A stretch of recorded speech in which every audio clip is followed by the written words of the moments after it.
आप सभी का फिर से स्वागत है। आज के इस सेशन में कॉन्टिजेंट कॉन्ट्रैक्ट की डेफिनेशन करेंगे। सेक्शन 31 से शुरुआत करेंगे। और सेक्शन 31 क्या है? Definition of contingent contract. इसमें कॉन्टिजेंट कॉन्ट्रैक्ट डिफाइन किया गया है। कॉन्ट्रैक्ट की डेफिनेशन आप सभी ऑलरेडी जानते हैं कि किसी भी कॉन्ट्रैक्ट में या तो कुछ करने का प्रॉमिस होता है या कुछ नहीं करने का प्रॉमिस होता है। उसे हम डिटेल में तफसील से डिस्कस कर चुके हैं। तो आप ये देखिए, कंटिजेंट कॉन्ट्रैक्ट में भी कुछ करने का या कुछ नहीं करने का बात होगी। एक सिंपल कॉन्ट्रैक्ट में और कंटिजेंट कॉन्ट्रैक्ट में डिफरेंस अपफ्रंट क्या है? सिंपल कॉन्ट्रैक्ट में तो भाई या तो मैं कुछ करूंगा या मैं कुछ नहीं करूंगा आपके लिए। लेकिन कंटिजेंट कॉन्ट्रैक्ट में मैं कुछ करूंगा या नहीं करूंगा, ये एक कोलेटरल इवेंट पर डिपेंड करता है। और जो वो कोलेटरल इवेंट है वो अनसर्टेन है। जैसे एग्जांपल देखिए, नीचे इलुस्ट्रेशन दिया है, सेक्शन 31 के एक्ट में ही इलुस्ट्रेशन दिया है। ए कॉन्ट्रैक्ट्स टू पे ₹10,000 इफ बीज हाउस इज बर्न्ड। तो इसमें एक एक्ट है, एक कोलेटरल इवेंट है। आप इस इलुस्ट्रेशन में देखिए तो सेक्शन 31 में आपने जो इलुस्ट्रेशन अभी देखी, आइए थोड़ा सा इसका एनालिसिस करते हैं। जल्दबाजी किसी चीज़ की नहीं है, हम बहुत आराम से और प्यार से बात करते हैं, और जो भी करते हैं वो हमेशा के लिए करते हैं।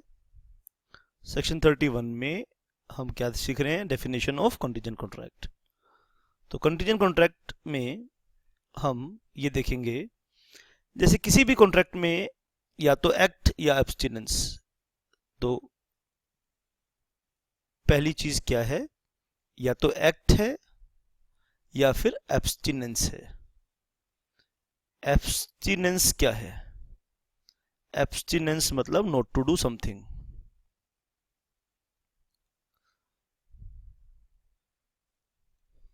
या तो एक्ट है या एब्सटिनेंस है, यानी not to do something. Not to do something.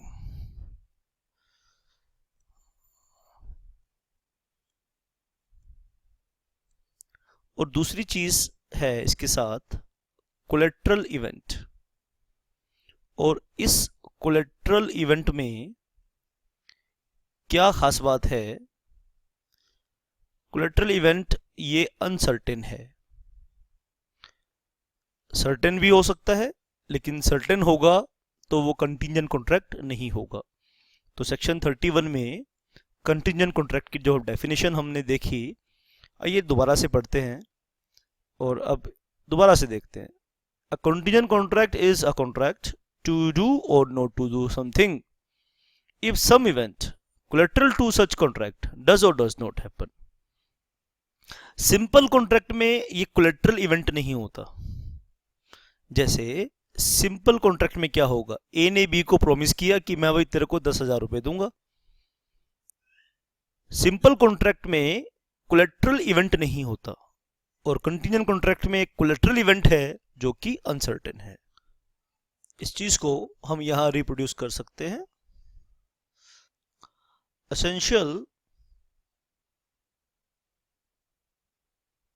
essentials of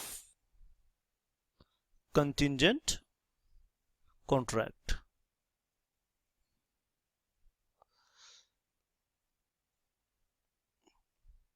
तो आइए इस सब नॉलेज को यहां एक बारी रिप्रोड्यूस कर ले। पहली बात, कोलेटरल इवेंट डेफिनेशन में है सब कुछ बेटा, मैं यहां पर कोई भी नई बात नहीं लिख रहा हूं। एक तो कोलेटरल इवेंट है, और इस कोलेटरल इवेंट में हैपनिंग और नॉन हैपनिंग है। या तो कुछ चीज की हैपनिंग है या किसी चीज की नॉन हैपनिंग है। हैपनिंग और नॉन हैपनिंग है।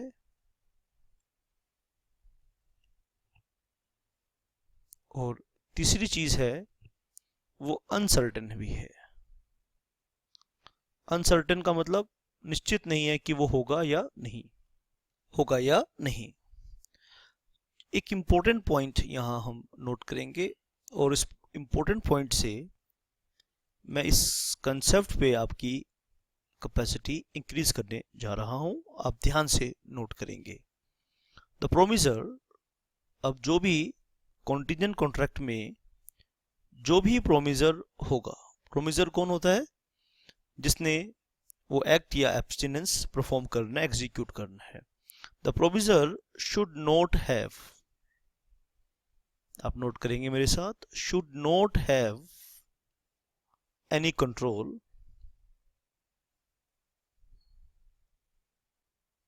over such collateral event. If promisor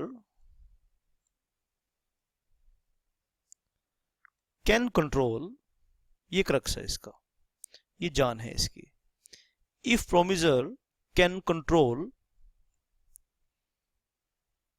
happening or non-happening, happening or non-happening, then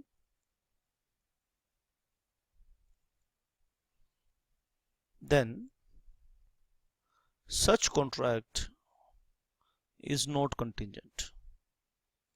Such contract is not contingent contract. ये इस बात की जान है। ए ने बी को प्रॉमिस किया कि वो उसे 10,000 पे करेगा, कब? जब उसके घर में आग लग जाएगी। अब ए उसके घर में जाके आग लगाएगा, खुद थोड़ी लगाएगा। अगर ए के हाथ में ये है तो ये कंटीजेंट कॉन्ट्रैक्ट नहीं है। If promisor can control happening और non happening, then such contract is not contingent contract. आप बात को ध्यान से सुनेंगे और समझेंगे। आइए फर्दर मैं कुछ एग्जांपल्स आपके सामने रखना चाहता हूं कंटीजेंट कॉन्ट्रैक्ट की। आप इस आइडिया को एग्जांपल्स के थ्रू भी आप सीख पाएंगे और समझ पाएंगे। जब आप एग्जांपल सुनेंगे तो और भी आपको समझ में बातें आएंगी। Examples of contingent contract.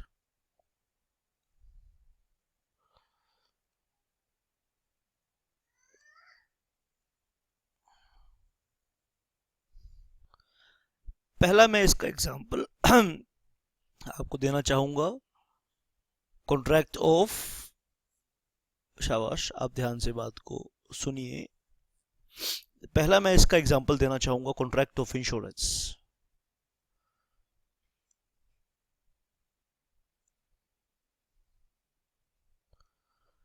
Contract of insurance, insurance में, इंश्योरेंस कॉन्ट्रैक्ट में दो लोग हैं, एक इंश्योरेंस कंपनी है, दूसरा इंश्योर्ड पर्सन है। जैसे ए ने बी को, इंश्योरेंस कंपनी ने पार्टी को ये प्रॉमिस किया कि उसके घर में आग लग जाएगी तो 10,000 रुपये देगी, कॉन्ट्रैक्ट ऑफ इंश्योरेंस। अब आग लगेगी कि नहीं लगेगी, ये कोलैटरल इवेंट है जिसका होना या ना होना प्रोमिसर के हाथ में नहीं है, यानी इंश्योरेंस कंपनी के हाथ में नहीं है। तो this is an perfect example of insurance contract. दूसरा है contract of indemnity. Contract of indemnity, contract of indemnity में क्या है कि एक आदमी दूसरे के लॉस को ठीक करने का प्रॉमिस करता है। कॉन्ट्रैक्ट ऑफ इंडेमनिटी में एक पर्सन दूसरे पर्सन के लॉस को ठीक करने का वायदा करता है। अब वो ठीक कब करेगा? जब लॉस होगा, जो लॉस नहीं हुआ फिर। और एक और एग्जांपल दे रहा हूं मैं, कॉन्ट्रैक्ट ऑफ गारंटी।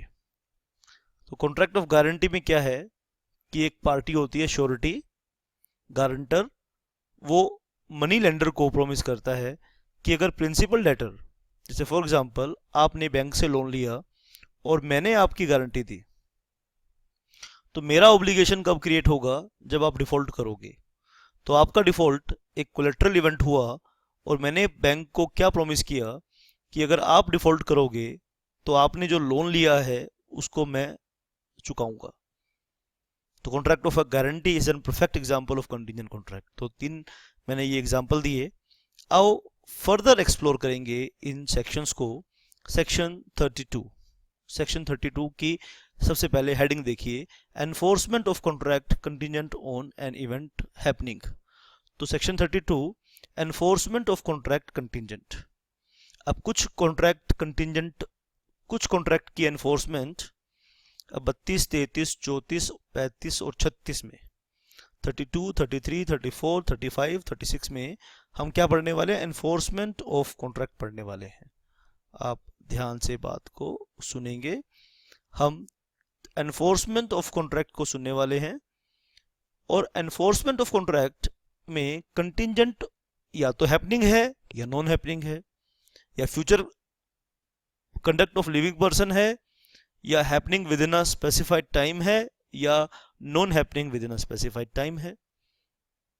तो अब क्या करना है? एनफोर्समेंट ऑफ कॉन्ट्रैक्ट कि कोई घटना घटेगी तो एनफोर्स होगा। नॉन हैपनिंग पे क्या होगा?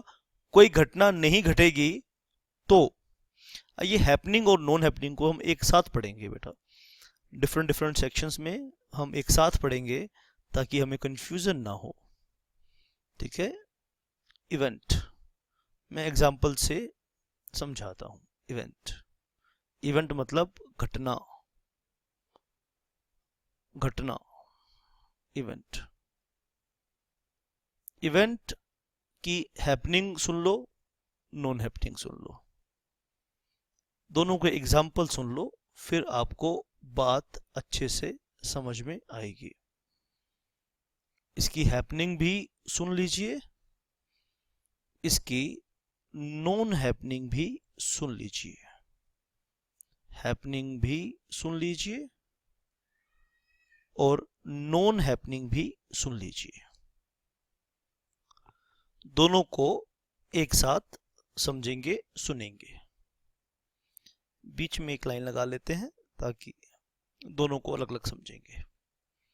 यह है साउथ अफ्रीका, ठीक है, और यह है हमारा इंडिया। और साउथ अफ्रीका के बीच में और इंडिया में क्या है? हिंद महासागर है, और एक शिप से माल आ रहा है। ठीक है, ये एक शिप है जिससे माल आ रहा है। ठीक है, ये माल किधर मूव कर रहा है? ये माल मूव कर रहा है इंडिया की तरफ।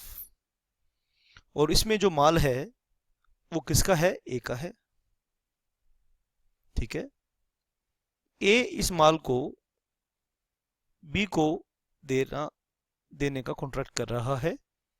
ए कह रहा है बी को, बी देख भाई, अगर ये शिप साउथ अफ्रीका से इंडिया यहां सेफ पहुंच गया तो इसका जो माल है ये सारा मैं तेरे को बेच दूंगा। अब बी को ये माल, अब इसमें एक, शाबाश, इसमें दो चीजें हैं, एक तो एक्ट है, एक तो एक्ट है। एक्ट क्या है? कि ए बी को माल बेचेगा। और दूसरा कोलेट्रल इवेंट है। दूसरा क्या है? Collateral event. और वो क्या है? उस शिप का इंडिया में पहुंचना। ठीक है, शिप इंडिया में पहुंचेगा, पहुंचेगा यानी हैपनिंग होगा, यानी ये घटना घटेगी कि शिप इंडिया के किनारों को टच करेगा, ये नौका किनारों को टच करेगी। ये घटना जब घटेगी तो ये कोलेट्रल इवेंट है। इस इवेंट के होने पे ये कॉन्ट्रैक्ट डिपेंड करता है, ये एक्ट डिपेंड करता है। अब ये माल पहुंचेगा कि नहीं पहुंचेगा, फ्यूचर है, फ्यूचर अनसर्टेन होता है, लास्ट क्लास में बात कर रहा था मैं। ठीक है, तो ये क्या है? हैपनिंग। शाबाश। अभी नॉन हैपनिंग की बात करते हैं। ये है साउथ अफ्रीका, ये हमारा इंडिया। ठीक है, और एक शिप से माल आ रहा है। आपको पता है कि पीछे कुछ सालों में पायराइट्स काफी ज्यादा हो गए थे। सोमालिया के पायराइट्स काफी एक्टिव हो गए थे, यानी वो समुद्री जहाजों को लूट लेते थे रास्ते में ही। तो ए इस शिप में ए का माल आ रहा है और ए को चिंता हो रही है अपने माल की कि माल पहुंचेगा कि नहीं पहुंचेगा। तो ए एक इंश्योरेंस कंपनी के साथ कॉन्ट्रैक्ट करता है तो इंश्योरेंस कंपनी एक एक्ट का प्रॉमिस करती है कि इंश्योरेंस कंपनी कहती है अगर ये माल रास्ते में खराब हो गया, लूट लिया, डूब गया, तो एक कोलेटरल इवेंट क्या है या कोलेटरल इवेंट देखना यहाँ पे हैपनिंग है कि नॉन हैपनिंग है। इंश्योरेंस कंपनी कहती है कि अगर ये शिप नहीं पहुंचा यानी नॉन हैपनिंग, कोलेटरल इवेंट क्या है, या तो हैपनिंग। इस केस में कोलेटरल इवेंट हैपनिंग है, इस केस में कोलेटरल इवेंट हैपनिंग है, ठीक है। माल पहुंचेगा तो ए बी को बेचेगा। इसमें देखो इंश्योरेंस कंपनी ए को क्लेम देगी, कब देगी, जब वो शिप नहीं पहुंचेगा। तो यही बात मैं समझाने की कोशिश कर रहा हूं, ठीक है। आप सेक्शन वाइज इसमें पढ़ेंगे तो ये सिचुएशन सेक्शन 32 की है, ये सिचुएशन सेक्शन 32 की है और ये सिचुएशन सेक्शन 33 की है। ये तो बात सीखनी है आपने। तो ये सिचुएशन सेक्शन 32 की है और ये सिचुएशन सेक्शन 33 की है। शाबाश। तो सेक्शन 32 में आइए हमने क्या, पहले सेक्शन 32 की बात करेंगे फिर 33 की बात करेंगे। तो सेक्शन 32 में की हेडिंग आप एक बार दोबारा से यहाँ पे एनालिसिस करेंगे, दोबारा से सीखेंगे, बहुत अच्छे से सीखेंगे। मैंने कहा ना कि मैक्सिमम लोग इसको खुल के नहीं पढ़ते हैं। अब वो क्यों नहीं पढ़ते समझ ही नहीं आता, इसलिए नहीं पढ़ते। मैं आपको इसकी बखियां उखेड़ रहा हूँ, रख कर उखेड़ रहा हूँ, एक एक बात आपको समझा रहा हूँ।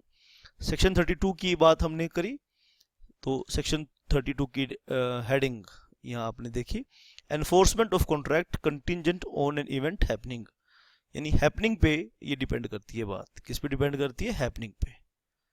शाबाश। आइए आगे हम इसको देखेंगे। कंटीजेंट कॉन्ट्रैक्ट टू डू और नॉट टू डू एनीथिंग, यानी कुछ करने का या नहीं करने का, ठीक है, कुछ काम करने का या कुछ नहीं करने का। Anything if N uncertain if future event happens can not be enforced by law unless and until that event has happened. शाबाश बेटा। तो शाबाश। यहां ये देखेंगे कि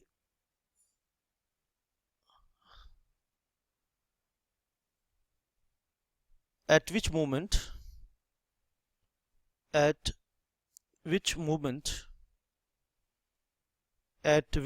of time it becomes enforceable। Section 32 की बात कर रहे हैं। at which moment of time it becomes enforceable।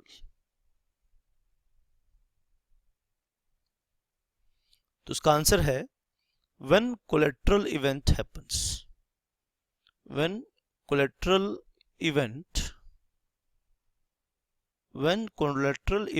happens, जब वो collateral event happen हो जाए, घटना घटित हो जाए, तो वो कॉन्ट्रैक्ट क्या हो जाएगा, एनफोर्स हो जाएगा। और यही तो सीखना था हमें कि एक ऐसा कंटीजेंट कॉन्ट्रैक्ट जो हैपनिंग पर डिपेंड करता है कि कब एनफोर्स होगा, जब वो घटना घट जाएगी। जैसे फॉर एग्जांपल हमने ये किया था कि ए बी को माल बेचेगा, तो बी कब एनफोर्स कर पाएगा, बी कब एनफोर्स कर पाएगा, ठीक है, जब ये माल पहुंच जाएगा। ये बात हमने यहां पे सीखी। शाबाश। When collateral event happens, eight which moment, एक और पॉइंट, दो पॉइंट एनालिसिस करने हैं। समझ में नहीं आया तो मेरे से मेरे टेलीफोन नंबर पे बात करनी है, 98180 मेरा फ़ोन नंबर है, 98180 आप व्हाट्सएप कर सकते हैं ऑनलाइन क्लासेस के लिए, और डाउट के केस में भी आप पूछ सकते हैं। पहले आप व्हाट्सएप करेंगे, फिर मैं कॉल या तो खुद करूंगा या कॉल करने का आपको टाइम बताऊंगा। तो पहले व्हाट्सएप से रिजॉल्व करना है आपका डिस्प्यूट, फिर कॉलिंग से। आपका डिस्प्यूट नहीं रहने दूंगा, चाहे मुझे आपको अपने पास बुलाना पड़े, आपके पास आना पड़े, लेकिन ये प्रॉमिस है कि आपका कोई डाउट रहने नहीं दूंगा। Eight which moment at which moment, ये बात पकड़ना बेटा, पकड़ना, शाबाश, eight which moment it becomes void, यानी सेक्शन 32 में जिस कंटीजेंट कॉन्ट्रैक्ट की बात की गई है कि वॉइड कब होगा, eight which moment it becomes void. अब ये कॉन्ट्रैक्ट वॉइड कब हो जाएगा, बात पकड़ने वाली है। when happening becomes impossible, तो उस मोमेंट पे ये वॉइड हो जाएगा। जब हैपनिंग इम्पॉसिबल हो गई, यानी ये शिप आना था और रास्ते में शिप डूब गया। जब ये शिप डूब गया तो पहुंच तो पाएगा नहीं। तो ये कॉन्ट्रैक्ट वॉइड कब होगा, 32 का कॉन्ट्रैक्ट, जब जहाज पानी में डूब जाएगा, यानी जब वो घटना घटित होनी असंभव हो जाएगी, तो उस वक्त contingent contract of 32 becomes void. आप सेक्शन को ध्यान से सुनेंगे। Enforcement of contract contingent on an event happening, contingent contract to do or not to do something if an uncertain future event happens cannot be enforced by law unless and until that event has happened. If the event becomes impossible, such contract become void. शाबाश बेटा, illustration दी है act में और इन दोनों illustrations को आप note करेंगे। और इलस्ट्रेशन दी है 1 2 3, देखो मजे कर दिया आपके। 3 इलस्ट्रेशन ये एक्ट ने ही दी है, इन तीनों को नोट करिए लेक्चर को पॉज करके, और इन तीनों को नोट करने के बाद आगे बढ़ेंगे। 33 भी मैंने एक तरह से आपको समझा ही दिया है। 33 और 32 में सिर्फ ये फर्क है कि 33 में शाबाश नॉन हैपनिंग की बात की गई है, 33 में नॉन हैपनिंग की बात की गई है। Enforcement of contract contingent on an event, शाबाश, इलस्ट्रेशन मैंने आपको दी है, यहां की इलस्ट्रेशन आप नोट कर लेंगे बाद में। Enforcement of contingent contract on an event not happening. Enforcement of contract contingent on an event not happening.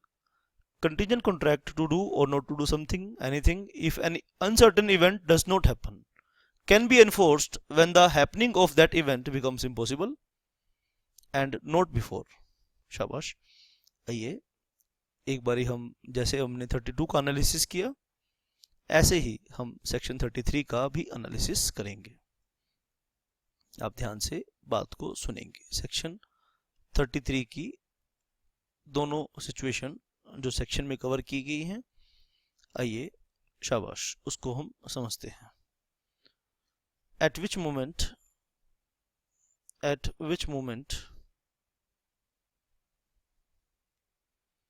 it becomes enforceable, और दूसरी situation at which moment it becomes void.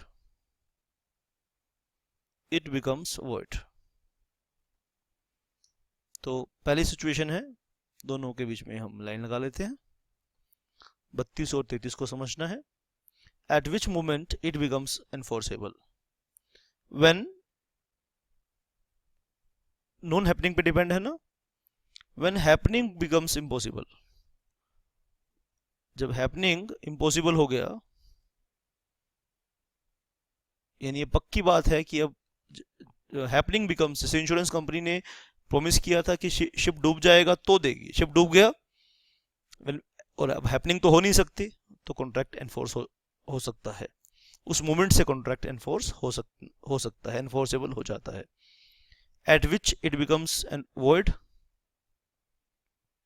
When collateral event happens, और जब वो घटना नहीं घटित पे मैंने इंश्योरेंस कंपनी ने कब क्लेम देना था, जब जहाज नहीं पहुंचेगा, तो जहाज पहुंच गया तो अब नहीं देना।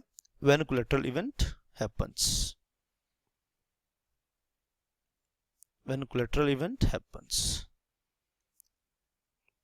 शाबाश। 33 के साथ इलस्ट्रेशन दी है, इलस्ट्रेशन को भी आप नोट करेंगे।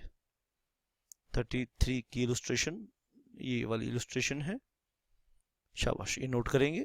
और आगे हम 34, 35, 36 करेंगे। शाबाश, आप बहुत ध्यान से इन सब बातों को सुनिए और समझिए।